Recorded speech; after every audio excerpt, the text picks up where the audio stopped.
السلام عليكم ورحمة الله وبركاته.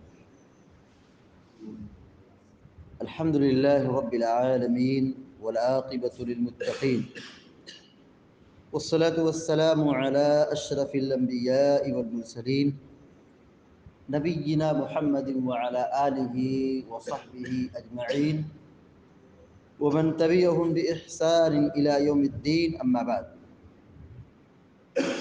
فعن عمران بن حسين رضي الله تعالى عنهما عن النبي صلى الله عليه وسلم قال: اطلعت في الجنة فرأيت أكثر أهلها الفقراء، واطلعت في النار فرأيت أكثر أهلها النساء.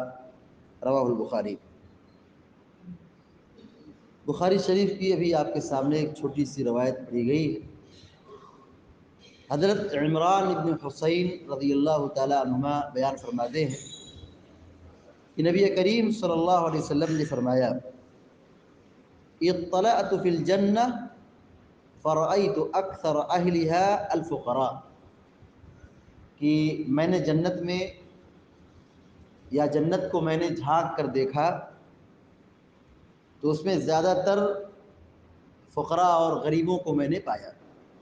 یعنی جنت میں جانے والوں کی تعداد غریبوں کی زیادہ ہے، فقراء و مساکین کی زیادہ ہے۔ یہاں فقراء سے کیا مراد ہے؟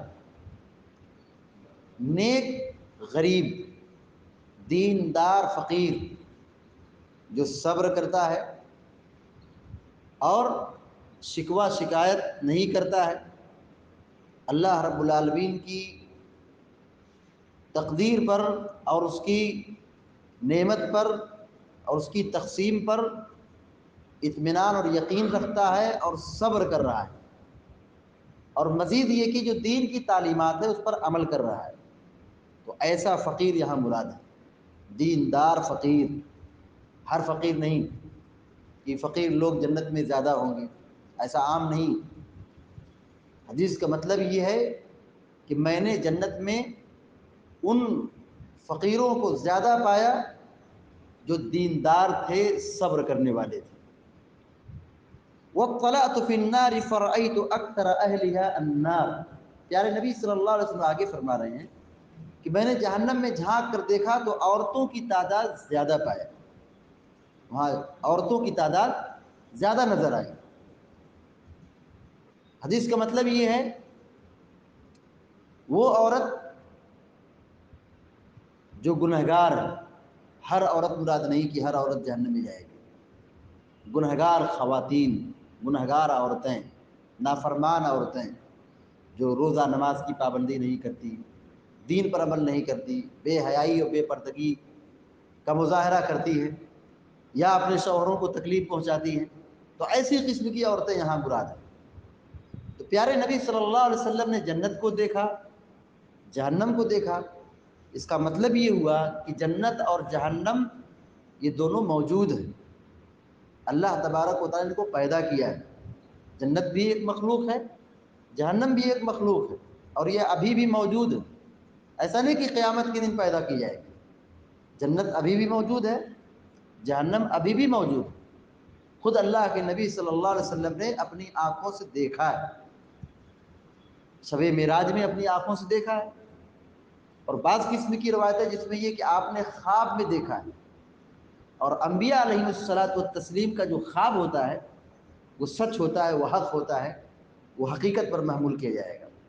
تو پیارے نبی صلی اللہ علیہ وسلم یہاں یہ بیان کر رہے ہیں کہ میں نے جنت کو دیکھا، جہنم کو دیکھا۔ جہنم میں عورتوں کی تعداد زیادہ تھی، اور جنت کو دیکھا تو جہنم میں جنت کو دیکھا تو جنت میں اور یہ فقیروں اور غریبوں کی تعداد زیادہ تھی، جو دین پر چلنے والے ہیں، صبر کرنے والے ہیں، ایسے لوگ جنت کے مستحق ہوں گے۔ اس کا یہ مطلب نہیں ہے کہ امیر لوگ، مالدار لوگ جنت میں نہیں جائیں گے۔ جنت میں وہ بھی جائیں گے جب وہ دیندار ہوں گے۔ دولت اور مال یہ فی نفسی بری چیز نہیں۔ آدمی کے پاس دولت ہو اور وہ دین کی راہ میں خرچ کر رہا ہے تو بھی نیک عمل کر رہا ہے اور وہ بھی جنت کا مستحق ہے۔ مال کے ذریعے سے، دولت کے ذریعے سے بھی جنت حاصل کی جا سکتی ہے۔ یہاں پر جو بات بتائی جا رہی ہے، چونکہ ایک آدمی کسی نعمت سے محروم ہوتا ہے اور وہ اس پر صبر کرتا ہے، تو اس کی ایک کوالٹی ہے، غریب ہے، مسکین ہے، فقیر ہے، اور وہ آدمی صبر کر رہا ہے، تو یہ اس کے لیے جنت کا راستہ آسان ہو رہا ہے۔ اللہ رب العالمین نے بہت سارے لوگوں کو دولت دی ہے، لیکن وہ دولت پانے کے باوجود وہ اس میں بخیلی کرتے ہیں، مال کا حق ادا نہیں کرتے ہیں۔ تو جب نعمت ملے گی، جب مال ملے گا، ذمہ داری بڑھ جائے گی۔ مال نہیں رہے گا تو ذمہ داری نہیں رہے گی، نعمت مل گئی، ذمہ داری بڑھ گئی۔ تو ایسے مالدار جو اپنے مال کا حق ادا نہیں کرتے ہیں، وہ حقیقت میں جنت سے محروم ہو جائیں گے۔ مال کا حق ادا نہیں کریں گے تو وہ جنت سے محروم ہو جائیں گے اور جہنم میں داخل کر دیے جائیں گے۔ زکوٰۃ نہیں دیتے تھے، مال کا حق ادا نہیں کرتے تھے، جہنم میں داخل کر دیے۔ تو غربا اور مساکین اور فقیر لوگ جو صبر کرنے والے، چونکہ ان کو یہ مال کی نعمت نہیں ملی تو اتنی بڑی ذمہ داری ان پر نہیں تھی، وہ آسانی سے جنت میں چلے جائیں گے، ان پر حساب و کتاب بہت آسان ہوگا۔ لیکن جو مالدار ہوں گے، جن کو دولت ملی ہوگی، تو مال انہوں نے کیسے کمایا یہ بھی حساب ہوگا، مال کمایا تو خرچ کیسے کیا اس پر بھی سوال ہوگا۔ تو ایسے لوگ تاخیر سے اور تکلیف سے دوچار ہو جائیں گے، پریشانی سے دوچار ہو جائیں گے، کیونکہ مال ملنے کے بعد ذمہ داری بڑھ جاتی ہے، اور جب ذمہ داری بڑھ گئی تو قیامت کے دن حساب و کتاب بھی بڑھ جائے گا۔ پیارے نبی صلی اللہ علیہ وسلم نے اس حدیث میں دو باتوں کی طرف اشارہ فرمایا ہے، دو باتوں کی وضاحت کی ہے۔ جنت میں غریبوں کی تعداد زیادہ آپ نے دیکھی، اور جہنم میں آپ نے عورتوں کی تعداد زیادہ دیکھی۔ لہذا ہماری اور آپ کی ذمہ داری بنتی ہے کہ ہم اپنے آپ کو جہنم کی آگ سے بچانے کی کوشش کریں، اور وہ کام کریں جو جنت تک پہنچانے والے ہیں، جنت میں داخلہ دینے والے ہیں۔ اللہ تبارک و تعالیٰ سے دعا ہے کہ اللہ تعالیٰ ہم سب کو، آپ سب کو نیک عمل کرنے کی توفیق عطا فرمائے، اور جہنم کی آگ سے بچائے، اور جنت الفردوس میں داخلہ نصیب فرمائے۔ آمین یا رب العالمین۔ وصلی اللہ علی نبینا محمد وسلم تسلیما کثیرا۔ السلام علیکم۔